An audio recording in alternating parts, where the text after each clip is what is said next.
Hello guys, আসসালামু আলাইকুম। সবাই কেমন আছেন? আশা করছি আল্লাহর অশেষ রহমতে ভালো আছেন। ঈদ ছুটি শেষ করে ঈদের পরবর্তী সময়ে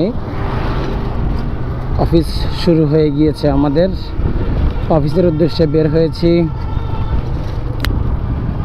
টানা 6 দিন হচ্ছে ছুটি পেয়েছিলাম। এই 6 দিন গ্রামের বাড়িতে বেশ ভালো কিছু সময়, ভালো কিছু মুহূর্ত হচ্ছে কাটিয়েছি। আসলে এই শহরে থাকতে থাকতে পুরো একঘেয়েমি লাগে। এই একঘেয়েমিটাকে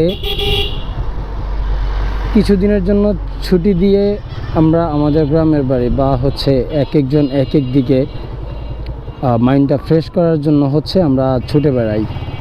কেউ হয়তো 1 দিন 2 দিন 3 দিনের জন্য আমরা ট্যুরে যাই।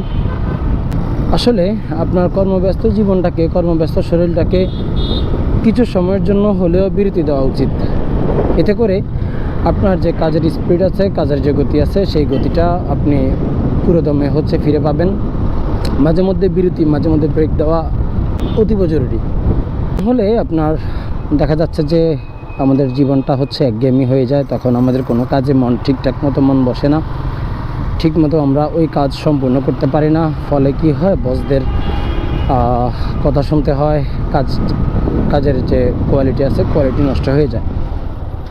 যখন আপনার মন মেজাজ ফুরফুরা থাকবে, তখন কিন্তু আপনি কাজ করেও মজা পাবেন, প্লাস আপনার কাজের যে কোয়ালিটি, ওই কোয়ালিটি স্বয়ংসম্পূর্ণ হবে। পুলিশ চেক, এখানে চেকপোস্ট আছে। আসসালামু আলাইকুম।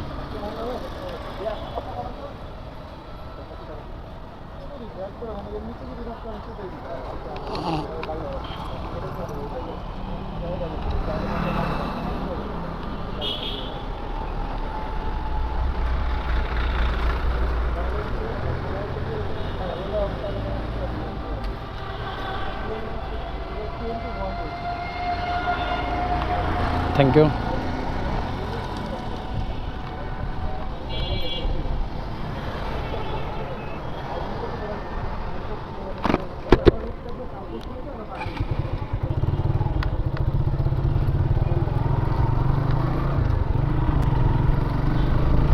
পুলিশের চেক এখনো পর্যন্ত চলমান।